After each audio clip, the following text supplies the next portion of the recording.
जय हिंद दोस्तों, स्वागत है आपके रीजनिंग चैनल में। मैं बता दूं, जो अभी टॉपिक चल रहा था वो तो खत्म हो गया फिलहाल। उससे क्वेश्चन 100% एक नहीं पूछा जाएगा। आज मैं वैसा ही एक ड्रॉ लेके आ रहा हूँ आपके सामने, जिससे भी हर एग्जाम पे एक नए क्वेश्चन पूछा, चाहे वो MP पुलिस हो, चाहे पटवारी हो, चाहे SSC हो। ठीक है, उससे एक नए क्वेश्चन जरूर पूछा जाएगा। ठीक है। अगर आपको वीडियो अच्छा लगे तो लाइक करें, कमेंट करें। अगर आप अभी तक हमारे चैनल पे नए हो तो चैनल को सब्सक्राइब कर लें, क्योंकि मैं जिस तरीके से आपको बताने वाला हूँ शायद ही कोई बताए। ठीक है, तो चलिए फिर अब आज अपना चलते हैं अगले टॉपिक में ज़्यादा समय ना लेते हुए। ठीक है, तो फिर आज का अपना टॉपिक रहेगा बेनारे। कौन सा? बेनारे। ठीक है, बेनारे का। ठीक है, आज अपना टॉपिक रहेगा, ये रहेगा बेनारे। ठीक है ना? ठीक है,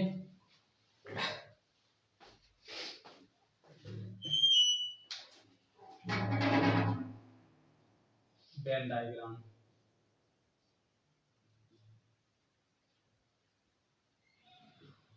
ठीक है, करेगा वेन डायग्राम। ठीक है ना? बेनारेक, इसमें सबसे पहली बात जो मुख्य जानने वाली बात होती है, तो इसमें क्वेश्चन किसी दो या तीन प्रकार से क्वेश्चन आपसे पूछे जा सकते हैं। एक तरह से क्वेश्चन ऐसा आएगा कि आपको दे दिया जाएगा कि भी दो तीन वस्तुओं के नाम दे दिए जाएंगे, तो उनके बीच कैसा चित्र बनेगा। या आपको दे दिया किसी खिलाड़ी खेल से संबंधित तीन व्यक्तियों को दे दिया जाएगा, जैसे टेनिस हो गया, क्रिकेट हो गया और फुटबॉल हो गया। ठीक है, या पढ़ाई संबंधित हो जाएगा, जैसे मतलब किसी को मैथ पसंद है, किसी को इंग्लिश पसंद है, किसी को हिंदी पसंद है, इससे संबंधित क्वेश्चन पूछ जाएगा। ठीक है, तो अपन ऐसे ही आज पढ़ेंगे। सबसे पहले इसलिए अपन जान लें कि जो मतलब क्वेश्चन है वो उनका डायग्राम कैसे बनेगा। ठीक है, जैसे मतलब सभी के संबंध में किस तरह का डायग्राम बनेगा, उसके लिए किस तरह का बनेगा, कोई मतलब कोई नहीं के लिए किस तरह का बनेगा। तो सबसे पहले बता दूं, जैसे आ जाए कभी भी सभी के संबंध के लिए कैसा डायग्राम बनेगा, तो पहले लिख दो आल, मतलब सभी के लिए। सभी के लिए जैसे दो या तीन दिए हों तो सभी के लिए कैसा बनेगा डायग्राम, ऐसा आल, आल और आल। ठीक है, मतलब ये क्या सभी के लिए डायग्राम कैसा बनेगा, ऐसा। ऐसे ही आपको 10 तरह के आपके बनेंगे। ठीक है, दूसरा। अब दूसरा हो कुछ का, मतलब सभी में कुछ कुछ का संबंध हो, तो ये बनेगा, ये और ये बनेगा। ठीक है, फिलहाल आपको गोल से मतलब नहीं है, ये रहेगा सम सम का, मतलब तीनों के बीच कुछ का संबंध होगा। ठीक है ना? अब तीसरी बात आती है, जब किसी के बीच कोई नहीं का संबंध बने, मतलब नो का, तो नो मतलब सभी अलग अलग दूर दूर। ठीक है, अब मैं इसको बहुत अच्छे तरीके से आपको बताऊंगा अभी। पहले ये लिख लो नो नो का। ठीक है, ये रहेगा नो नो का संबंध। और चौथा, जब आपको दे दिया जाए कुछ का, सम का और नहीं का भी, तीनों को दे दिया जाए, चित्र कैसा बनेगा देखना। पहले आएगा सभी का, तो ये हो जाएगा सभी का, मतलब इसके अंदर ये हो गया, सभी हो गए। अब वो पूछेगा इसके बाद भी कुछ दे दिया जाए, कुछ मतलब किसके साथ प्लस होगा, इसके साथ, मतलब ये हो गया आल, आल। इसके साथ देखो कोई नहीं, इसके साथ तो कुछ का, लेकिन इसके साथ कैसा है, कोई नहीं का, आल सम नो। ठीक है, ये हो गया आल सम नो का। इसको जरूर नोट कर लेना, ये बहुत इंपॉर्टेंट रहेगा आपके लिए। ठीक है ना? पांचवा है। ठीक है, पांचवे में देखना वो इस तरह से पूछ सकता है, मतलब तीनों कुछ कुछ नहीं, कुछ कुछ का संबंध, ये हो गया। अब वो पूछ देगा मतलब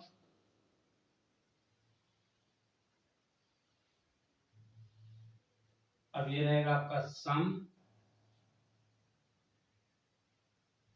सम नो सम। ठीक है, ठीक है ना? ये काय के लिए रहेगा, सम नो सम का नहीं, इन दोनों के बीच क्या संबंध रहेगा, नो का। ये रहेगा, सॉरी, इन दोनों के बीच नो का, इनके बीच सम सम का, मतलब नो सम सम। ठीक है, नो सम सम। ठीक है, और जो पांचवा हो सकता है वो हो जाएगा आल आल नो का।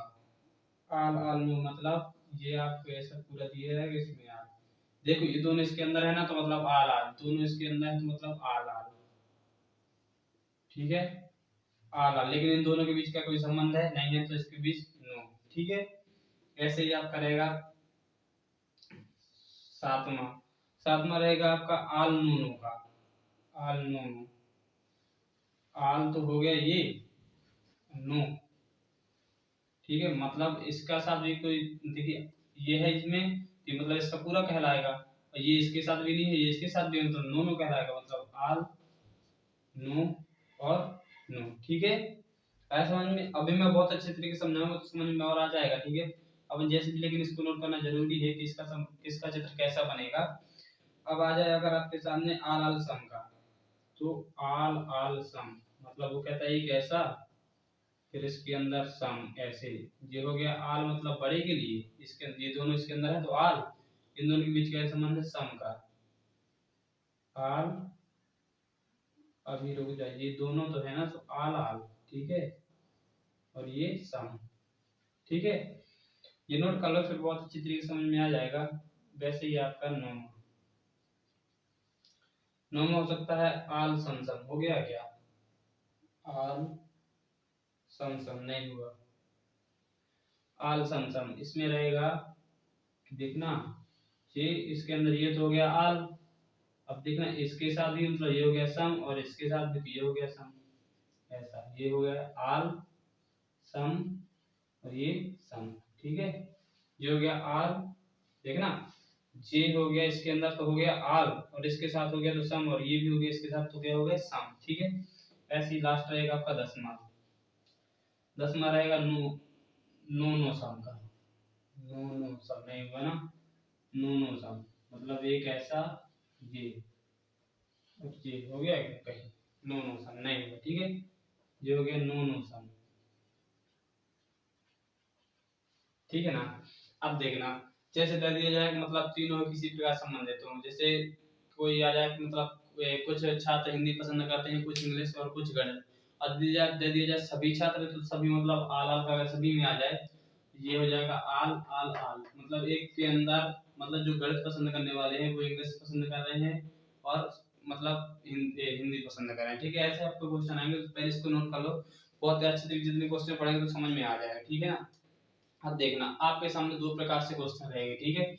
एक तो आपको दे दिया रहेगा, आपको तीन वाक्य या शब्द दे दिए जाएंगे, उनके बीच बेनारेख बनाना होगा। एक तो यह रहेगा मतलब बेनारेख बना होगा, और आपको शब्द ज्ञात करने में मतलब किन के बीच ऐसा बेनारेख बनेगा, ठीक है।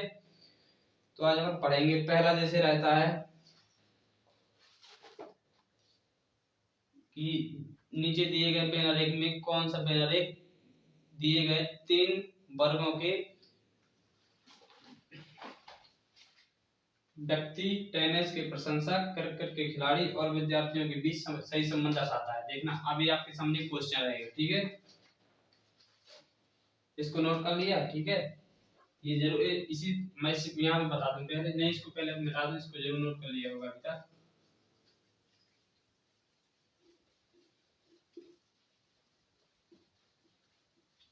10 तरह से किसी न किसी प्रकार संबंधित हो सकते हैं, ठीक है। सबसे पहली बात तो ये याद रखना है। अब देखना, अब आपके सामने क्वेश्चन दिया रहेगा, नीचे दिए गए बेनालेखों में से कौन सा बेनालेख दिए गए तीन वर्गों के व्यक्ति, टेनिस के प्रशंसक, खिलाड़ी के क्रिकेट के खिलाड़ी, देखना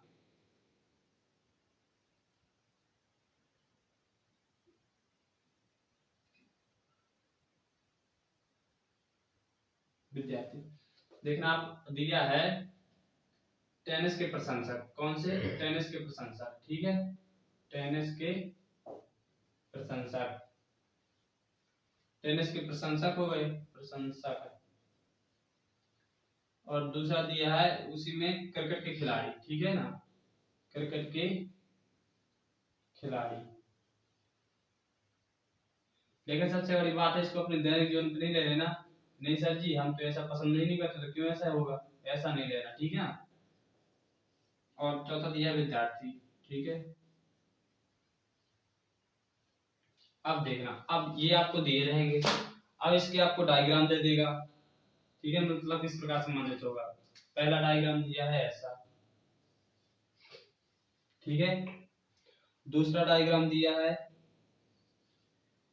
इसके अंदर दोनों, ठीक है। और तीसरा डायग्राम दिया है आपको जी, ठीक है। और चौथा डायग्राम जो दिया गया है आल सम सम, ये लगाया था ना मैंने लास्ट में, आल सम सम, ठीक है। अब देखना, अब आया ये था क्वेश्चन, क्वेश्चन रहेगा दिए गए बेनारेख में कौन सा बेनारेख दिए गए 3 वर्गों के व्यक्ति टेनिस के प्रशंसक, क्रिकेट के खिलाड़ी और विद्यार्थियों के बीच सही संबंध दर्शाता है, ठीक है। ये आपके पास क्वेश्चन रहेगा। तो अब देखना, सबसे बड़ी बात, आपको पता है कि जो विद्यार्थी होते हैं वो मतलब कुछ ऐसे हो सकते हैं जो क्रिकेट भी खेलते हो, ठीक है ना, और कुछ ऐसे भी हो सकते हैं जो टेनिस भी खेलते हो। और सबसे बड़ी बात ये भी हो सकता है कि जो क्रिकेट खेलते हैं वो विद्यार्थी भी हों और टेनिस भी पसंद करते हैं, ठीक है। और ये भी हो सकता है जो टेनिस पसंद करते हैं वो खिलाड़ी और विद्यार्थी भी हों, क्योंकि पढ़ने वाला भी टेनिस खेल सकता है, क्रिकेट भी खेल सकता है, और क्रिकेट खेलने वाला पढ़ भी सकता है, टेनिस भी खेल सकता है ना।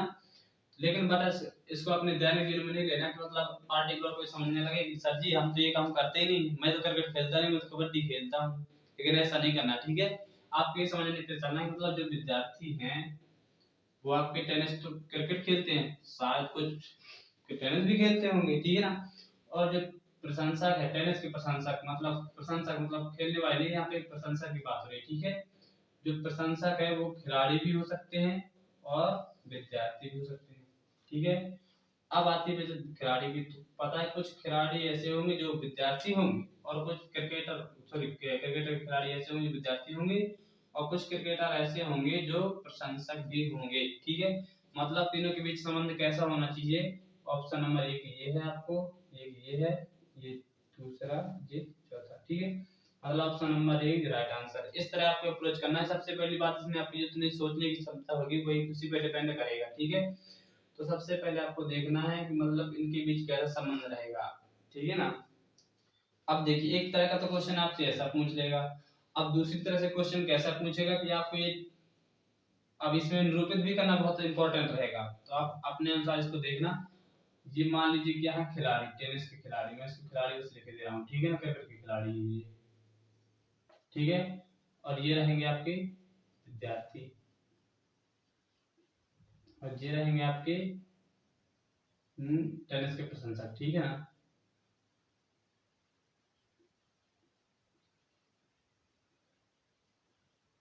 अब देखेंगे तो सर ये क्यों नहीं, सभी विद्यार्थी, ये इसका मतलब सभी विद्यार्थी, सॉरी सभी, इसको विद्यार्थी लो तुम और इसको लो टेनिस और इसको लो क्रिकेट, तो जरूरी थोड़ी है कि जो सभी क्रिकेट हैं और टेनिस वाले हैं ये सभी विद्यार्थी हों, और ये भी जरूरी नहीं है कि मतलब सभी जो टेनिस खेलते हैं वो क्रिकेट भी कुछ खेलें, ठीक है ना।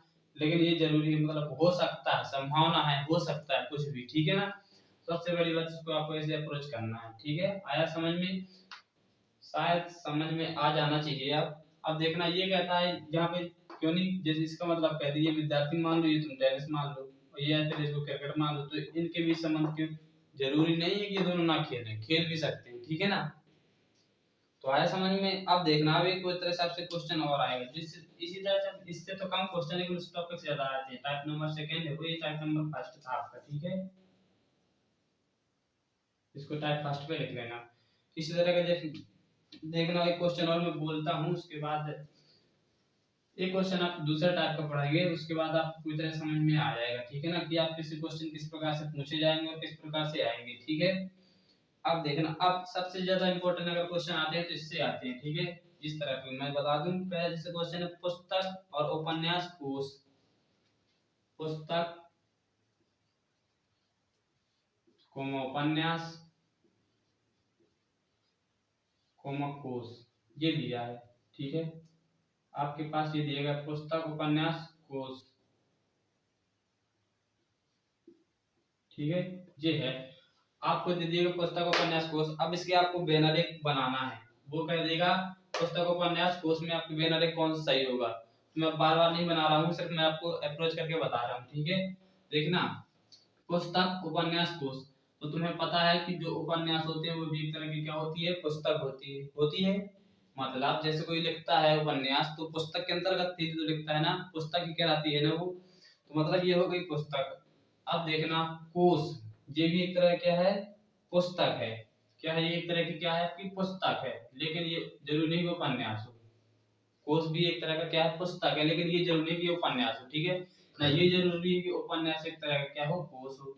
मतलब इससे समझ में एक बात आ गई, वो क्या है आ गई कि जो पुस्तक है, ये पूछेगा कहाँ पे कौन दर्शाएगा, ठीक है। ये पुस्तक है, ये मान लीजिए क्या है आपकी पुस्तक, क्या है ये पुस्तक है, ठीक है। अब देखना वो कहता है उपन्यास, लेकिन सभी पुस्तकें उपन्यास पुस्तक हो रही है तो कंफर्म है ना। जितनी पुस्तकें होती है या सॉरी जितनी उपन्यास होती है वो सभी पुस्तकों के अंतर्गत तो ही लिखे जाते हैं ना। तो मतलब कहीं ना कहीं से जो अपने उपन्यास होंगे वो पुस्तक के अंदर ही होंगे, ठीक है। अब आती है बात कोश की। तो अपन को पता है कि ना कोई भी कोश उपन्यास नहीं हो सकता, ठीक है। ये जरूरी नहीं कि उपन्यास है, ठीक है, मतलब कोई भी कोश उपन्यास नहीं होता। और आती है बात यहाँ पे, आप देखना कि प्रत्येक कोश लेकिन पुस्तक के अंतर्गत ही होता है, ठीक है। आया समझ में, तो ये जाएगा पुस्तक के अंतर्गत, हो गया। अब ये अब कह दो सर जी बीच में ऐसा क्यों लिख देते हो, लेकिन मैंने बताया ना कि ये नहीं है कोई भी उपन्यास कोश नहीं होता, ठीक है। कोई भी उपन्यास कोश नहीं होता, इसलिए अपना जो डायग्राम बनेगा ऐसा। अब इसमें दर्शाना भी है, ये रहेगी आपकी क्या, उपन्यास। ये रहेगा आपका क्या, कोश, कोश, ठीक है। आया समझ में। एक जैसे आ जाए जीव मनुष्य ग्रह, दूसरा आ जाए जैसे आपके सामने, इसी तरह से आप जब दो चार करोगे तो आपको पूरी तरह समझ में आ जाएगा। दूसरा आ जाए जीव, फिर मनुष्य, और ग्रह, ठीक है। अब ये दे दिया जाए, अब बोला जाए तुमसे कि मतलब इसका डायग्राम बनाओ, कैसे बनाओगे देखना।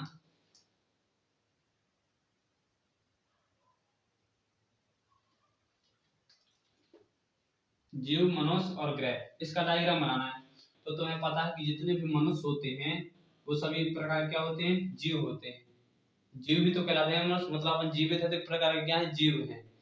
तो मतलब सभी मनुष्य जीव होते हैं, लेकिन ये जो ग्रह है, क्या ये ग्रह, तो पता है तुम्हें ग्रह ये क्या है, सौरमंडल में उपस्थित ग्रह का ग्रह ही बोलते हैं। जैसे मतलब बुध ग्रह है, ठीक है, बुध पृथ्वी, बुध शुक्र है। लेकिन पृथ्वी, अगर यहाँ पृथ्वी आ जाता तो पृथ्वी के मतलब किस में रहते हैं अपन, जीव में रहते हैं। लेकिन यहाँ पृथ्वी नहीं, एक प्रकार के एक दूसरा क्या पता कोई भी ग्रह हो सकता है, ठीक है ना। ये कंफर्म उसने नहीं कहा। तो इसको अब ये ग्रह है तो मतलब ये किसी न किसी मनुष्य किसी प्रकार से ग्रह से कोई संबंधित तो है नहीं कहीं ये मनुष्य। लेकिन हाँ एक बात है, लेकिन मनुष्य क्या है, एक प्रकार क्या है, एक जीव है।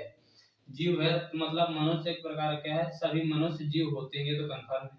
जितने के भी जीवित है मनुष्य, अभी नहीं कहते सब मर गया, लेकिन पहले तो रहा हो ना जीवित, ठीक है ना। तो मतलब सभी मनुष्य क्या होते हैं, जीव होते हैं। मतलब कहीं ना कहीं से अपना आ गया जीव, और ये हो गया क्या, मनुष्य, ठीक है। मतलब सभी मनुष्य जीव होते हैं, लेकिन ना कोई जीव ग्रह होता है, ना ही कोई मनुष्य ग्रह होता है, और ना ही कोई ग्रह मनुष्य होता है, ना ही कोई ग्रह जीव होता है। अब मान लीजिए तुम हो, अब तुम्हें कह दिया जाए तुम एक प्रकार ग्रह हो, तो क्या तुम परिक्रमा लगाओगे क्या सूर्य की, वो सॉरी हाँ सूर्य की लगाओगे, नहीं लगाओगे ना। और मान लीजिए कह दिया जाए कि तुम एक प्रकार की जीव हो, और जीव है तो मतलब मनुष्य तो जीव तो हो गए। अब बोलोगे तुम एक पर ग्रह हो, क्या तुम ग्रह कहलाओगे, नहीं कहलाओगे, ठीक है ना। अगर मान लीजिए कह दिया जाए बुध एक ग्रह है, तो क्या वो जीव है क्या, वो चलता है मतलब अपने मन से, वो एक निर्जीव है। बट ये प्रकृति का नियम है कि मतलब घूमता है, वो बात की बात है, लेकिन वो एक निर्जीव है, ठीक है ना।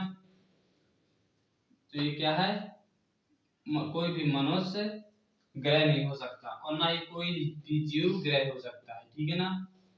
सिंपल सा है, इसको मतलब दरिद्र से नहीं लेना, सिंपल सा। अगर आप इसको ज्यादा डीपली भी नहीं जाना, बस सिंपल सा है कि आपको मनुष्य ये तो पता है शरीर में जीवन होता है, तो मतलब ये जीव तो है, मतलब आज जितने भी मनुष्य यहाँ एक प्रकार के जीव हैं, जीव है। अब ये हो गया आपका क्या, ग्रह, ये क्या हो गया आपका ग्रह, ठीक है। क्यों, क्योंकि ना तो ग्रह किसी प्रकार से मनुष्य से संबंधित है, और ना ही कोई मनुष्य ग्रह से संबंधित है, ना कोई जीव ग्रह से संबंधित है, तो मतलब ये अलग हो गया। तो इसका डायग्राम कैसा बनेगा, ऐसा बनेगा, ठीक है। आप शायद समझ में आ गया। अब अपन जो एक और टॉपिक इसका पढ़ने वाले बहुत इंपॉर्टेंट है, ठीक है। समझ में आ गया, इसको नोट कर ले, ठीक है ना।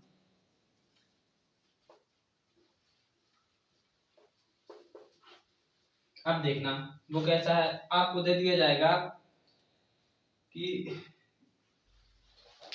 जैसे क्वेश्चन आ जाए, यदि व्रत लंबे व्यक्तियों को, त्रिभुज सैनिकों को एवं वर्ग सशक्त व्यक्तियों को निरूपित करता है, आपको ऐसे दिया रहेगा, ठीक है। ये एक व्रत है, इसी में एक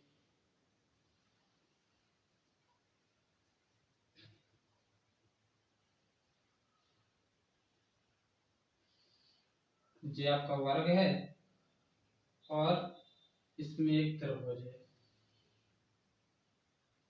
ठीक है।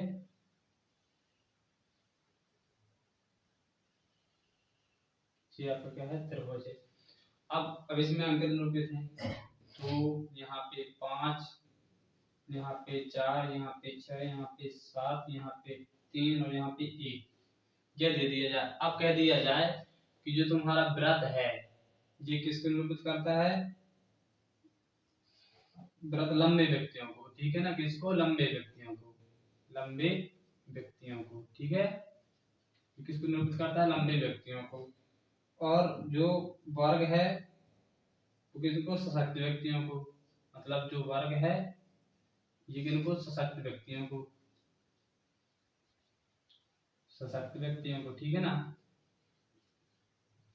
और जो आपका त्रिभुज है वो किनको, सैनिकों को, ठीक है, इनको निरूपित करता है। आपसे क्वेश्चन में रहेगा, यदि व्रत लंबे व्यक्तियों को, त्रिभुज सैनिकों को एवं वर्ग सशक्त व्यक्तियों को निरूपित करता है तो निम्नलिखित आरेख के अंदर दी गई संख्याओं में से कौन सी संख्या केवल सशक्त सैनिकों को, पूछेगा केवल सशक्त सैनिक, केवल सशक्त सैनिक, ठीक है, केवल सशक्त सैनिक।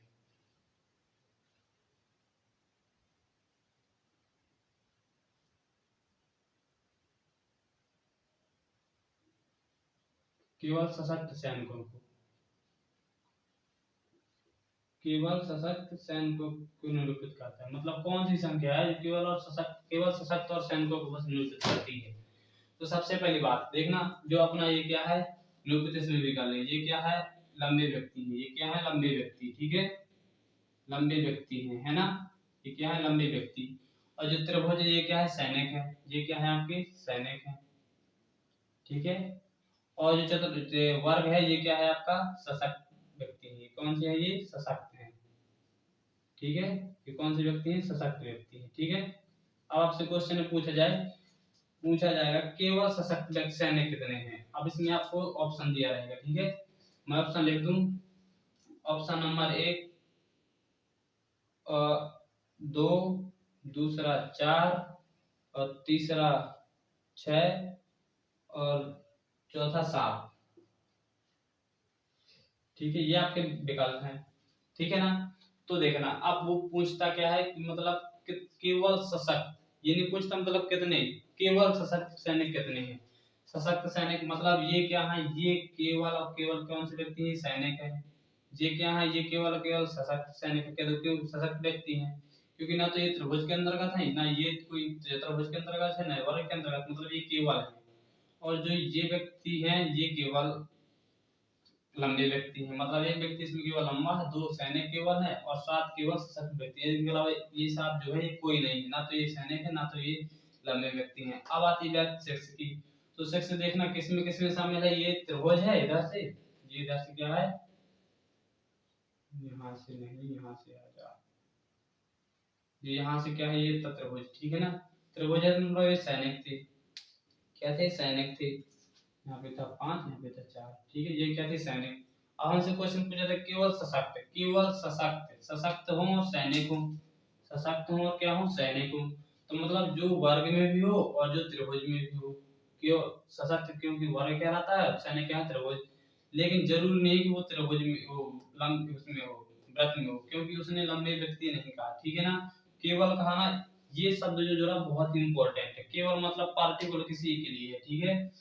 तो ये ऐसे कितने 6 है, कि तो क्यों, ये देखो वर्ग में भी है और त्रिभुज में भी है, लेकिन ये व्रत में नहीं है, मतलब ये क्या नहीं है, लंबे व्यक्ति नहीं है। तो इसका आंसर क्या रहेगा आपका। अब इसमें भी देखना कैसे, आपको दो दिया है, दो को तुम्हें पता है कि सैनिक है, तो ये तो हो नहीं सकता, केवल सैनिक है, उसने केवल सैनिक सशक्त सैनिक बोला है, मतलब ये कह रहा है केवल दो सैनिक हैं, सैनिक बस के लिए, तो एक शब्द छूट रहा है ना सशक्त, तो ये गलत हो गया। आती है बात चार की।